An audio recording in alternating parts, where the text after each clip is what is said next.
Hello, Matt. Hello, Bill. How are you doing? I am doing terrific, and I want to warn you, your head keeps getting cut off in these videos. So I'm trying to hunker down. Please adjust your screen accordingly. This week is actually two big blogger conferences that both of us are not at.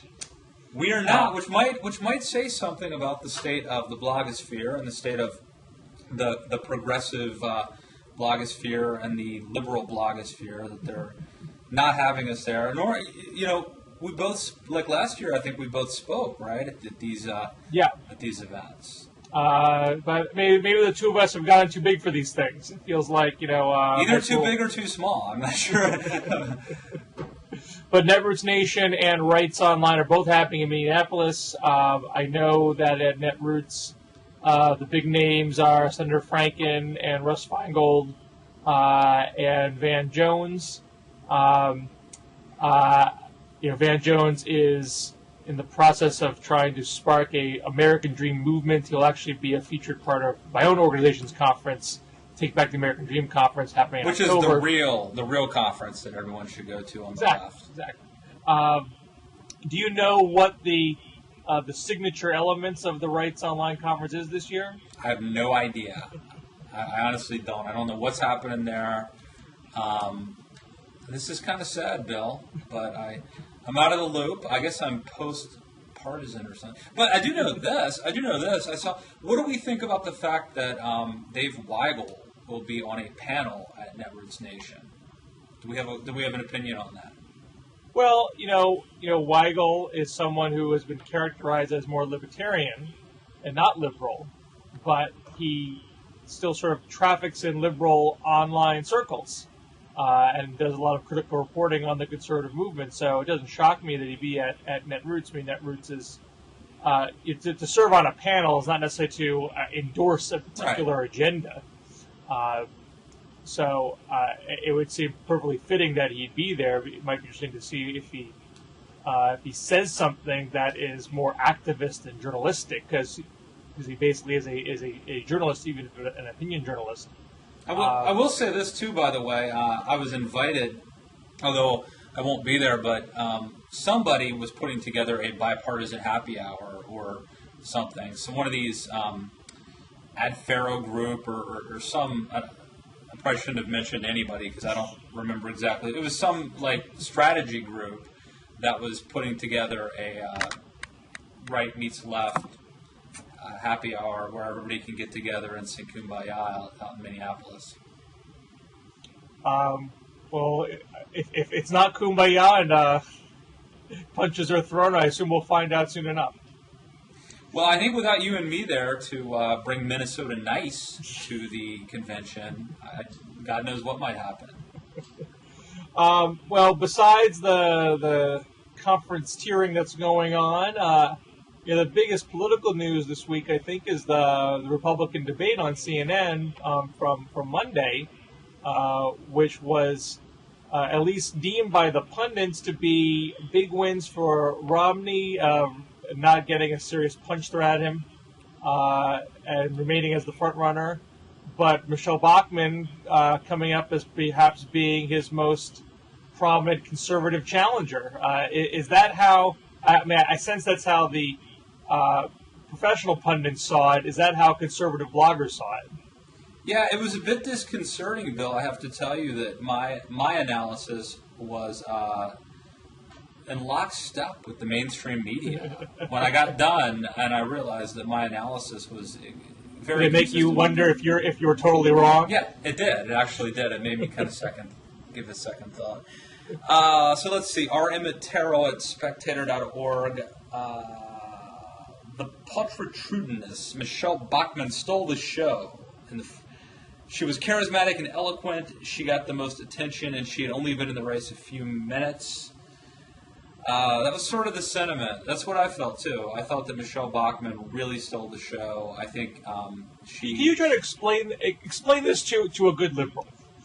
Because when I saw Michelle Bachmann, I just saw someone who had a handful of canned lines. She said, let me announce tonight Barack Obama was a one-term president, and she got a lot of applause for that. But that's not exactly evidence that she can handle the rigors of a nationwide presidential campaign. I'm still trying to know what Pulchritudinous means. So, but I know R.M. Terrell is a smart guy and uses big words. No, look, I think a couple of things, Bill. First, the first thing, just the stark contrast in imagery. She looked great, and when you saw her, she popped. She looked very good. Images really matter in debates. I think that everyone, if you know Michelle Bachmann, and some people didn't know who she was, and so they were probably really impressed by her. But if you know Michelle Bachmann, you assume that she's a good speaker. You assume that she'll be charismatic, but you assume that is not what I assume at all, by the way. I assume absolutely nothing of this. But let me just finish then, Bill. I think, in my opinion, most conservatives think of her that way, but they assume she might say something that isn't historically accurate, or that she might make a gaffe. So I think there's where you and I agree. Right, but I think what happened was, I think that she not only was she eloquent and inspiring and charismatic, but she also was very serious, and she didn't commit any major gaffes. And so when you put all that together, I think she was dynamite. I really do. Well, this gaffe thing I find very, very strange. At one point in the debate, and I can say this with some of the other candidates too, but let's just focus on Bachmann for a second. At one point she says, she was asked the question about states adopting equal marriage laws for gays. And she initially makes a comment to suggest that she would respect states' rights. And then 30 seconds later, she clarifies to say that she still supports a constitutional amendment to define marriage as a man and a woman, which would obviously abrogate states' rights. So, I mean, that to me, couldn't be seen as a gaffe, contradicting herself in a very short period of time, but because the media didn't lock in on that, everyone is saying she didn't make any gaffes. But is that something that could potentially be a liability going forward, that you can't give a straight answer on a topic like that? Well, look, I think, I'll say this, I think that you hit on a larger issue, which is the question of federalism versus a conservative agenda. And it wasn't just, that wasn't the only time that there was a question about, well, I guess it was the same question. So some conservatives believe you should have a federal amendment which would define marriage, and some believe that it should be left up to the states. And there's a big divide there, a big question, and a lot of people don't take the time to think through their stance, and they haven't really sort of weighed. So by and large, I can tell you just personally, that by and large, I think that let's just take the life issue for example. Some conservatives think we should just overturn Roe versus Wade, and that would send the decision back to the states. And then they would argue, look, I'm a federalist, let's let the state's local government decide. And on many issues, that's my opinion as well. But on the life issue, I happen to believe that that's a fundamental right to life, and that the federal government should be involved. I don't think the federal government should do a lot of things, but one of the things that they ought to do is to defend your right to life. But I've thought that through, and I'm guessing a lot of conservatives, even Republicans who are, in political life, haven't really thought it through. But no, I don't think it was a major gaffe. Look, one of the things about these debates, they will sharpen these candidates. And Barack Obama and Hillary Clinton, they were in more than a dozen debates. It's unbelievable the number of debates that they went through. By the time Obama, was really gaining traction, he had sharpened his message, he had committed his mistakes and sort of learned from them. And so I think a lot of the candidates are going to get better as they go. This is a little bit like preseason.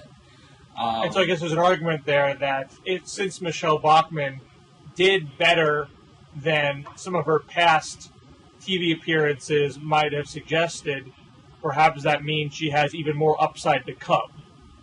Well, I think you're right in the sense that I do think the expectations game really, really matters. And I think that hurt Herman Cain this time. He did so well in the last debate that the expectations for him were raised, and because he just had an okay night, it was perceived as a loss. And I think you're right about Bachmann. I think a lot of people went in thinking, and I wrote a preview at the Daily Caller about what each candidate needed to do in order to win. Like I said that Tim Pawlenty needed to go after Romney, and he should have read my piece, the day of the debate. He might not have done so poorly. And I said that Michelle Bachmann needed to come across as serious.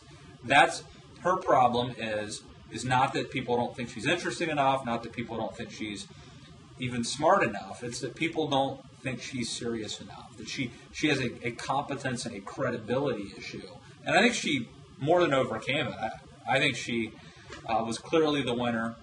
I also think Mitt Romney won. I think they were both winners. I think Mitt Romney won in the sense that he is the front runner, and he was the front runner going in, and everybody should have been gunning for him. And the fact that he made it out unscathed without anybody laying a glove on him, by virtue of that, he is a tantamount winner as well. I don't want to spend the whole thing on Bachmann, but what you said about Kaine, I think, is very, very, very relevant here. I mean, Kaine won the first debate on Fox News, according to the Frank Luntz focus group, basically on the strength of a couple of pre-canned sound bites, not of any particular display of knowledge of policy, anything that really sold an argument that, hey, I'm the former CEO of Godfather's Pizza, but I can actually plausibly be president someday. Just a couple of lines that the faithful lapped up. And so once his expectation levels are raised, you very quickly find out, there's no page 2 here. He's really just the CEO of Godfather's Pizza. See, I would disagree.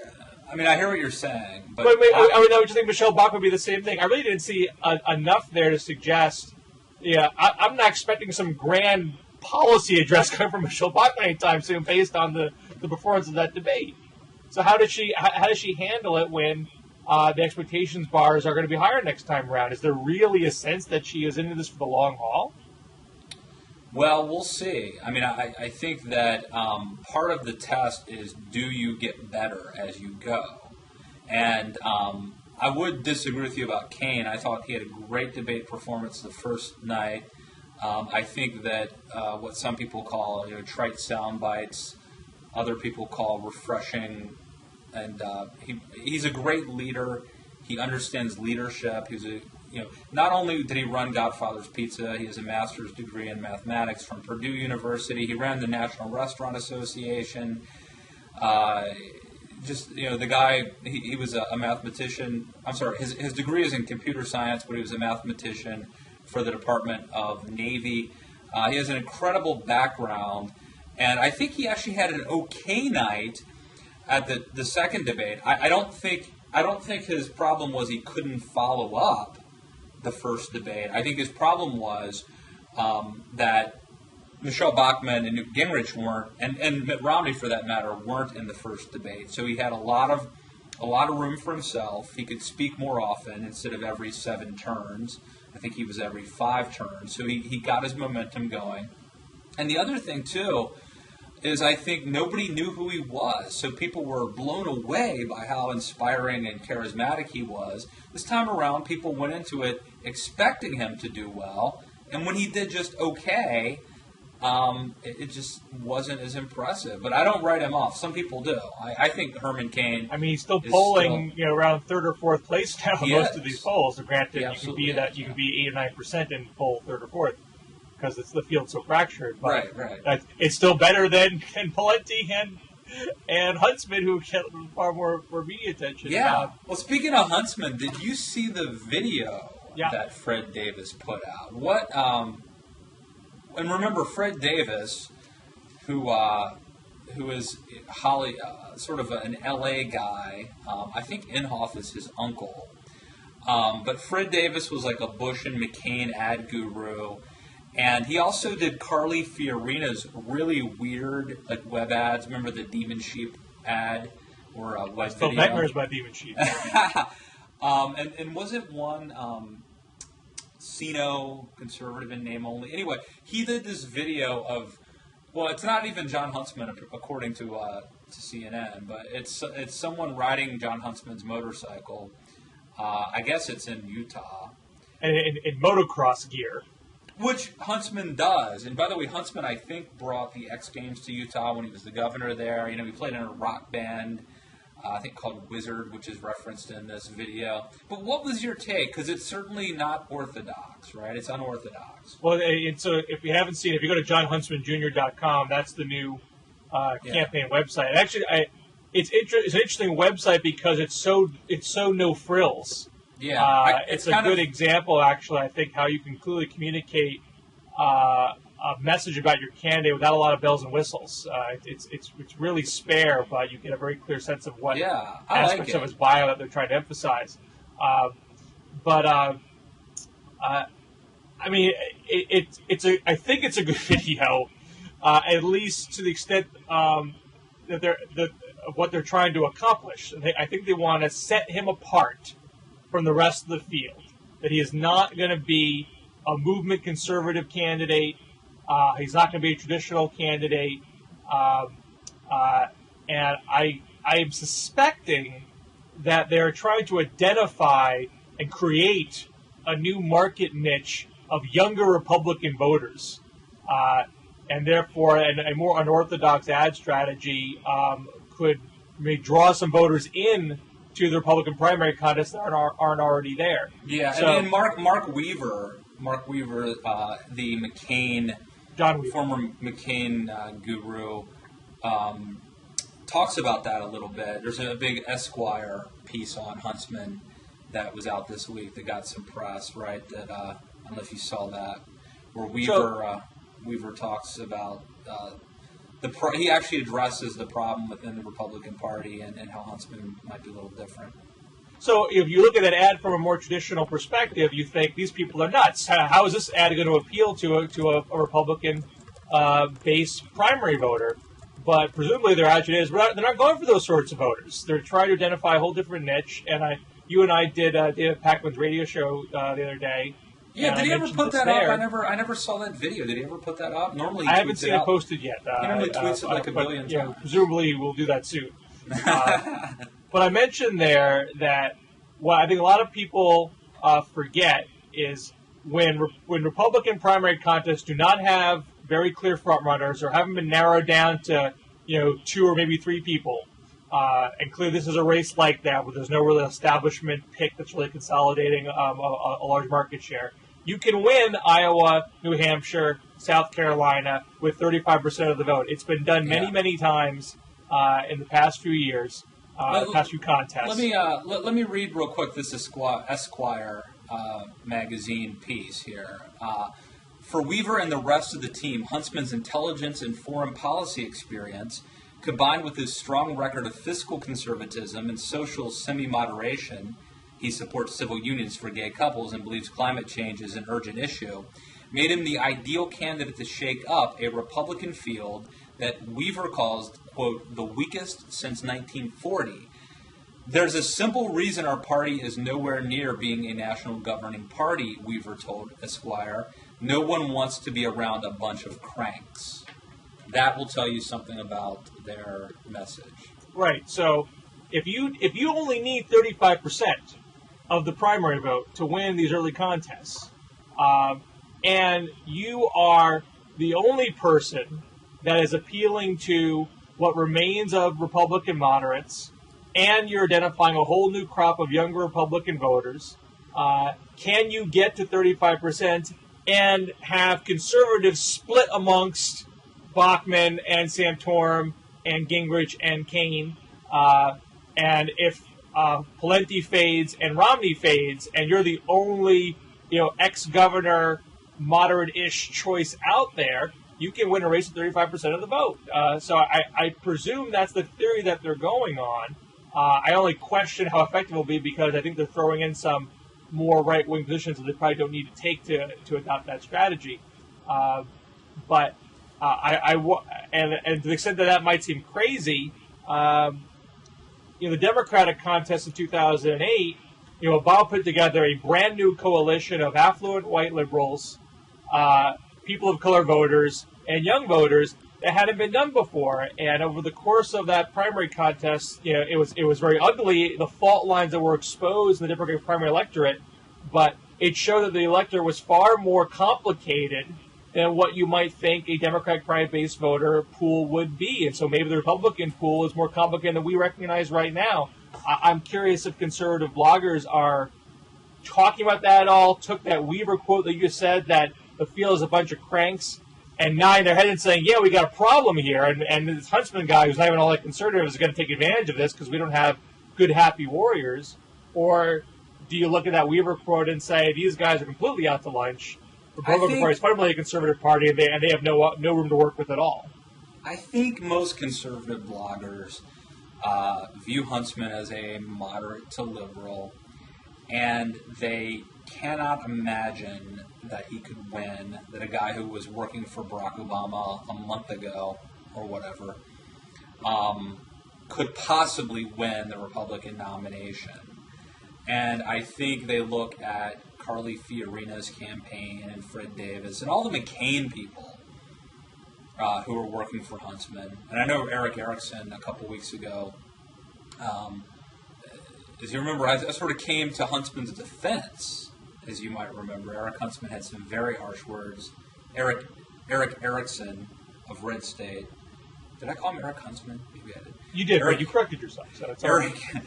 Okay, a couple weeks ago on this very show we talked about it. Eric Erickson of Red State had some very harsh words for John Huntsman, calling him disloyal and I believe unpatriotic or something to that effect. And I came to Huntsman's defense. But I don't think most conservatives take Huntsman seriously. I don't think most conservatives think he can win.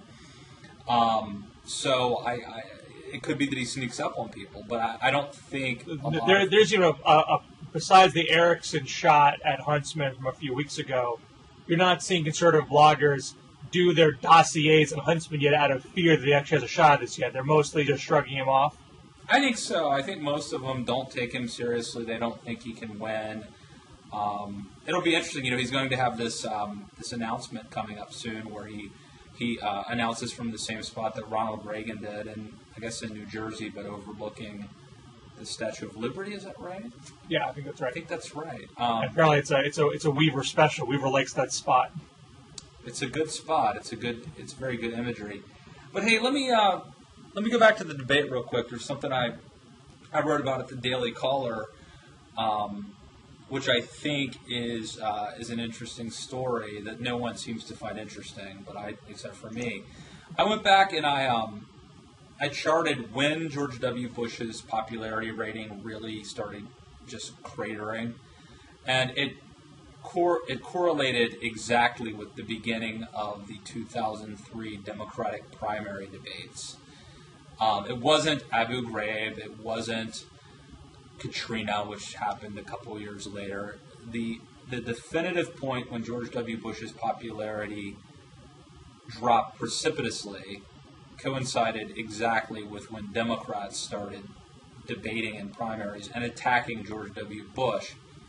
And at first they were hesitant to do so, but Howard Dean started gaining traction, and then it became a contest of who can out-Bush bash the other. Barack Obama... So you're talking the 2004 race, not the 2008 race. No, this is in 2003, in April of 2003, when they started having debates for the 2004 nomination. Right, that's even before Katrina. Yeah, Katrina. Abu Ghraib had happened by then, but I think Abu Ghraib came out in 2004. Yeah, but Katrina hadn't happened. Social Security privatization hadn't happened yet. Yep. But he dropped within, and I went back. This is amazing. Seriously, everyone should read this at the Daily Caller. I hate to self-promote so much, but check it out because I document. I mean, he dropped like 20 points in a month once the debates started. And basically what happened is they started bashing him. They were having a ton of debates, and they were bashing him, and the media picked up on it. It probably influenced the media's coverage, and Bush never responded to it. His attitude basically was, we'll let them fight it out. We'll let them attack each other, and there'll be plenty of time for plenty of time for me to take whoever they pick. We'll let them sort it out. This is their business. I'm going to focus on be a president, and then we'll focus on it, and there'll be and of course he won re-election, but he never recovered the narrative. He became a more polarizing president really from that point forward. Exactly, and Obama needs to watch out for this, because if you watch that debate Monday night that Republicans had, they wouldn't attack each other. I mean, Tim Pawlenty, they were begging Tim Pawlenty to attack Mitt Romney. Republicans wouldn't attack each other. Instead, the way they were all trying to attack each other. And so Obama needs to watch this. This could turn on him. I want to ask you about the blogger reaction to the Pawlenty Romney thing in a little bit. But I just want to explore your point first. I think that's an astute point about what happened in 2003 and 4. Although I would think there is what's not analogous is from post 9/11 up to 2003, Democrats had almost completely laid off of Bush. Yeah, and the media totally laid off of Bush, and so having a series of debates where a group of people were starting to introduce criticisms of Bush for the first time and getting lots of media attention for them began to legitimize that sort of criticism, and also having a contest that Dean had energized got people interested in what the outcome might be. It wasn't a sleepy affair. So I could see that having an impact on how Bush was being portrayed in the media, more of a polarizing figure and not one of universal acclaim. I think Obama's been taking slings and arrows almost from the beginning. He had a very short honeymoon period. And he generally rests, he's back in the upper 40s now in polls. He was in the mid-50s post the Laden mission. So he's never been in the stratosphere polling-wise after a few months into the presidency the way Bush was after 9/11, the beginning of the Iraq War. So I wonder if there's necessarily as much room to drop now as there was with Bush in 03. No, there's not. That's a smart observation. And I mean, Bush was at like 72% approval when the first Democratic debate happened in March of 2003. And he dropped 20 points within like a month. So no, Obama, you make a very, very astute point. So even though it's not perfectly analogous, though, I still think this is a danger zone for Obama. But I think you're absolutely right. And your point is valid that having a series of debates where a group of people are going to be lobbing bombs at you over and over again, and you sit there and take and don't respond to it, can have an effect. But I thought it interesting that Obama gave a speech during the Republican debate. I suspect he is quite aware of that dynamic and is purposely trying to make sure he makes news during those debates so they don't own the media space every single time. I would be surprised if Obama was as stupid as Bush politically. I would be surprised. That's a gracious comment. I would be surprised if he makes the same mistake.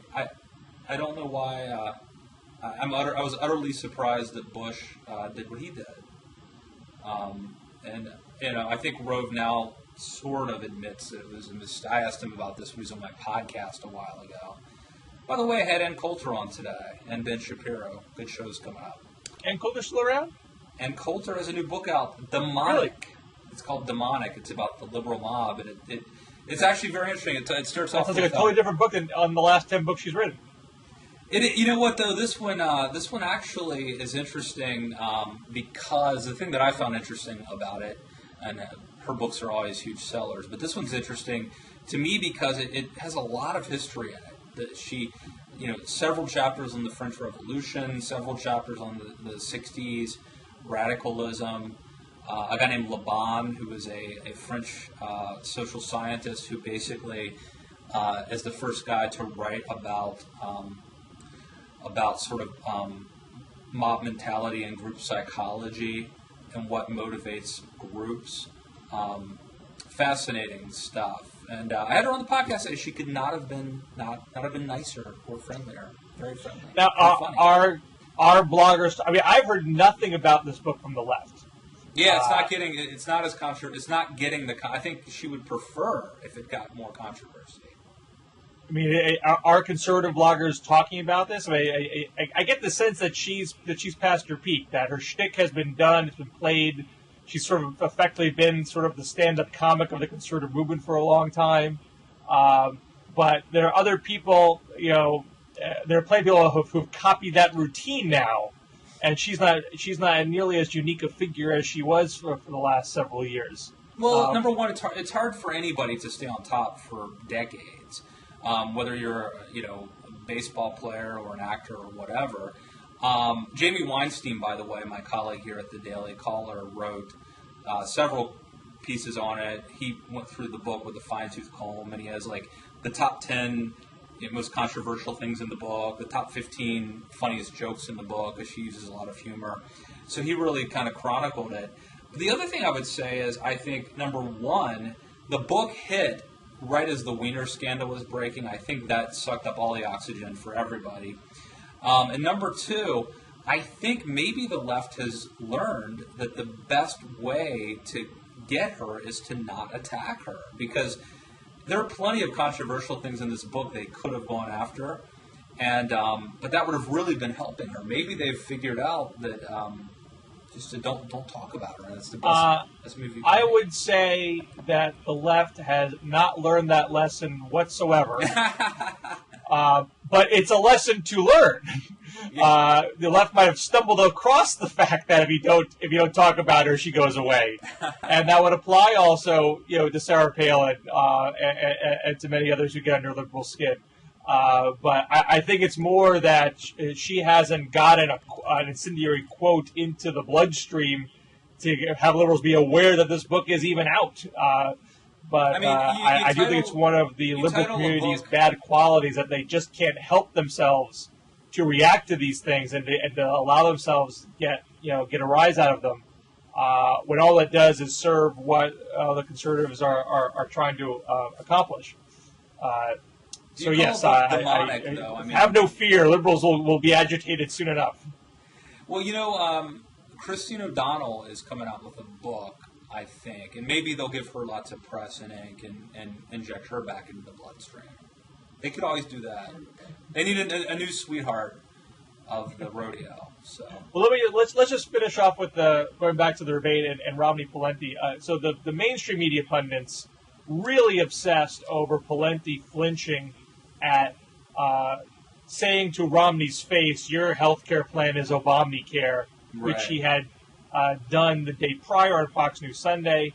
I believe Mark Halperin on MSNBC said Pawlenty's mistake was that he falsely raised the media's expectations. They all presumed he was going to follow through, and since he didn't meet with the media was expected, and then turned on him and made that the story, when there are plenty other examples in early debates where candidates lay off the front runner because they don't want to show their cards too early in a contest. They want to pace themselves and lay their biggest hits closer to when people actually cast their ballots. So I can sympathize with Halpern's argument that maybe Romney's mistake was they just should have previewed the attack the day before if he wasn't ready to follow through. I'm just curious if conservative bloggers are they following the professional pundits' lead and making the same critique, or are they still not thrilled with Romney and therefore they are not rallying to his defense or protecting him here because they want to make sure that attack is remaining viable down the road? I think, much as I was a little bit disturbed to find that I was essentially in agreement with all the mainstream media talking heads, I think that this is an example of where most conservatives that I was following were in agreement with the MSM, the lamestream media, so to speak, because look, it's not like Pawlenty or Romney are darlings of the right, but Romney is certainly held with a lot of skepticism, and I think people were sort of hoping that someone would call him out, and there is something to the fact that the media, once they were out for blood and they had been sort of teased, Pawlenty was throwing chum in the water on Sunday morning. But I think that chum was attracting conservative bloggers as well. They wanted Romney blood. And so I think the conservatives are pretty much in agreement that if you are willing to talk about Obamacare on Sunday morning, then you can't stand there on Monday night with Romney next to you and refuse to talk about it. And especially when John King gave him so many opportunities and practically begged him to. And it looked, not only did it look wimpy, but it looked weaselly. And I think what Pawlenty should have done was not answer John King. I think he should have actually turned and looked at Romney and said, Governor Romney, let's just be honest about this. Your model for, national, for health care, and don't say national because he'll say it's not national, but your model for, your health care mandates were used by Obama. I think you owe us an apology. I think you were wrong, and I think that disqualifies you from being president. It could have been, it's like a missed opportunity, and here's what I compare it to. Because it is early, you're right, it's early on, and it's a mistake to attribute too much to an early debate. But this is what it reminds me of. A lot of times you watch a football game, and there's like a minute left in the first half. And, Chris Cooley will have a ball in his hand, and he drops it. And if he catches that ball, the Redskins score a touchdown. They go up by 14 points going into halftime.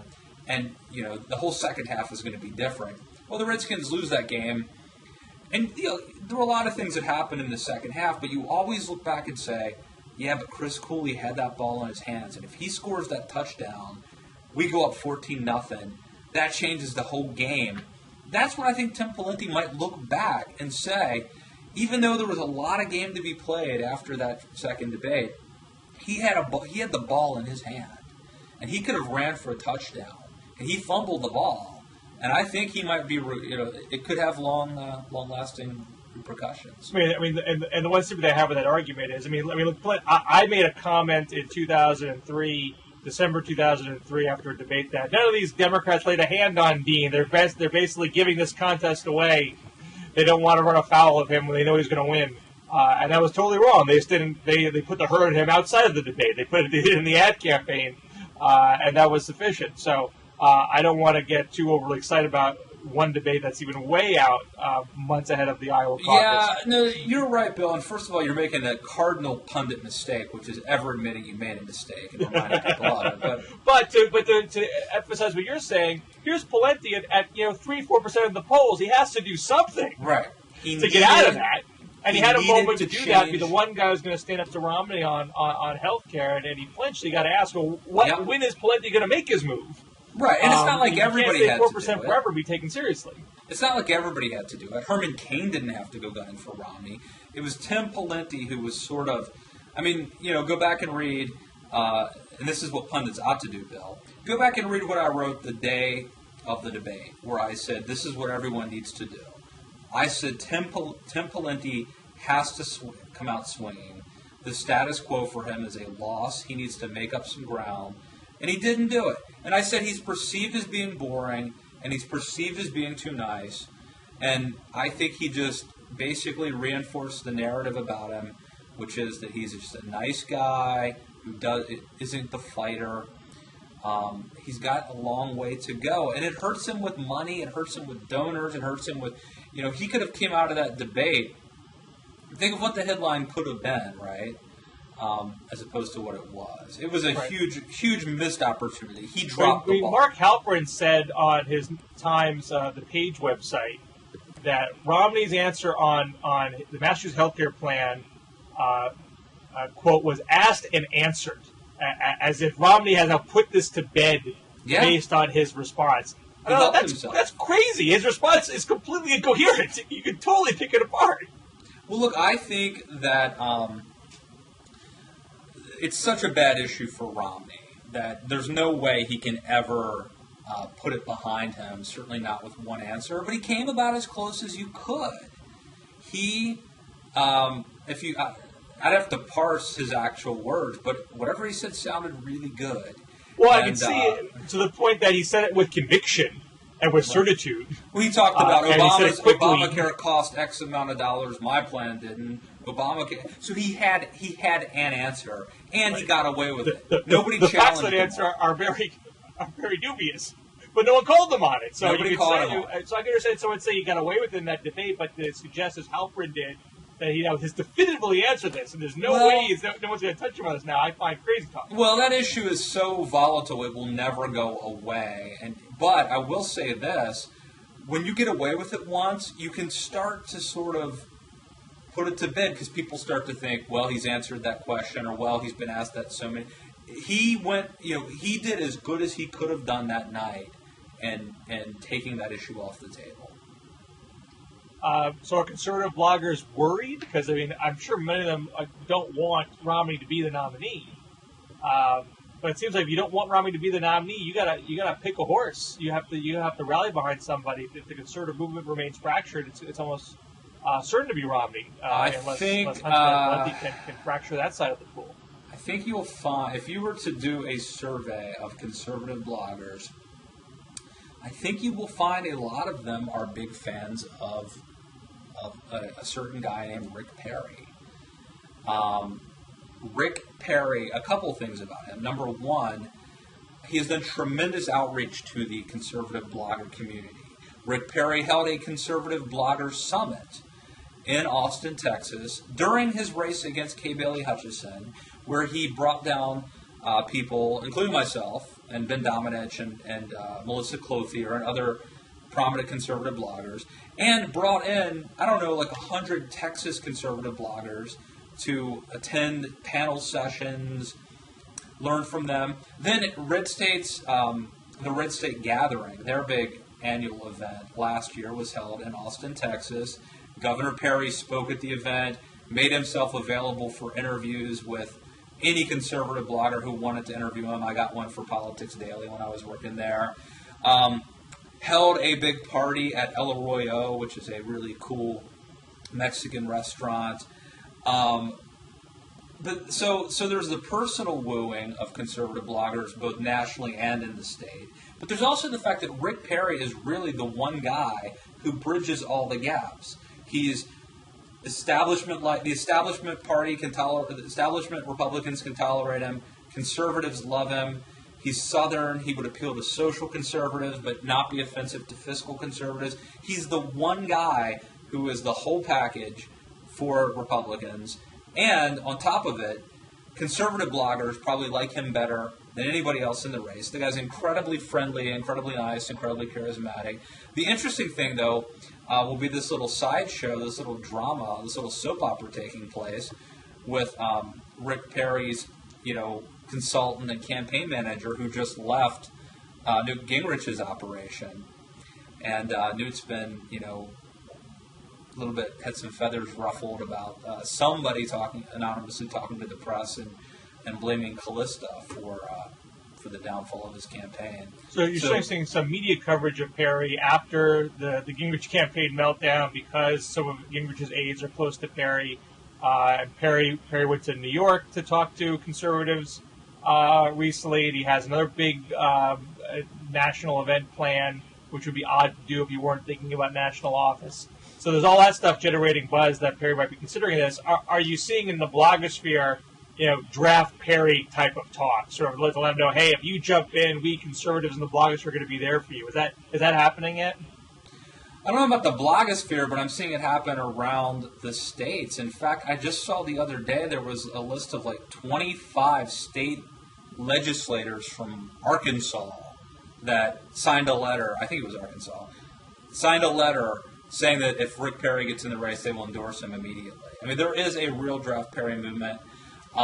He is chairman of the RGA, the Republican Governors Association, so some of the some of the traveling he does, like he was on Cavuto the other night. I mean, he might be doing some traveling anyway to campaign for people who are going to run for governor, to do national fundraisers.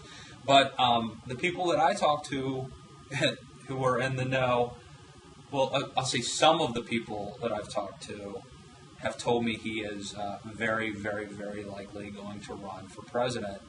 And I think it's all because of this perfect storm. I mean, if Huckabee had gotten in, he probably wouldn't have. But it's just this perfect storm of the field is still wide open. Pawlenty isn't going to be, based on the second debate, Pawlenty's not going to have the juice to really take on Romney. There's no Southern candidate.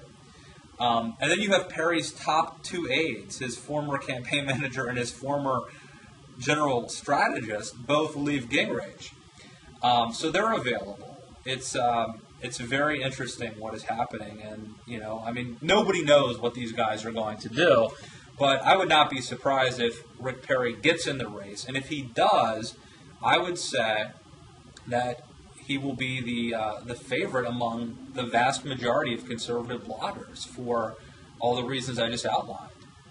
That'll be interesting if what Matt is saying bears out. Perry could, the conservative blogosphere could help Perry consolidate the conservative movement and make this more of a mano a mano vis-a-vis Romney. And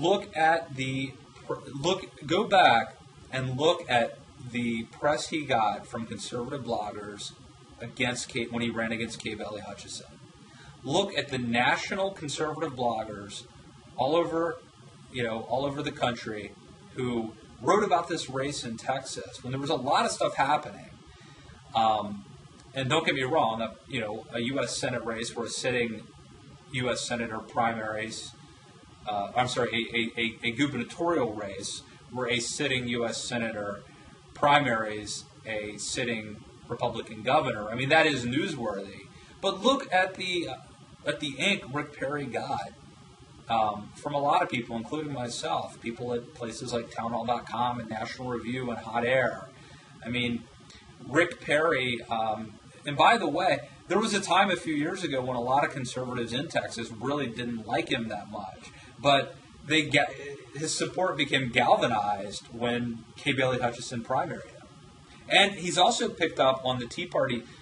He was really very quick to realize this Tea Party movement was a real phenomenon that he could harness. All very interesting. Well, perhaps we should leave it on that note, Matt. Sounds good. Always good to talk to you. Likewise. Enjoy your conference-free weekend. I will. No more conferences. And your conference-free Father's Day. That is First right. Father's Day for Matt Lewis. You're right. That's a good point. I am. This is my first Father's Day as a father. My boy just turned. Yesterday was his 5-month birthday. Very exciting. Yeah, he's doing awesome. How's the sleep? Sleep's great, man. He sleeps 9 or 10 hours a night. It's all. It's about scheduling him. You get him on the schedule. Well, you gotta have a routine. I call it the Lewis method. That's what we call it. All right. Well, have a good Father's Day. You too. Happy Father's Day, Bill. Thank you. And we'll see you next week on This Week in Block. You got it. Adios.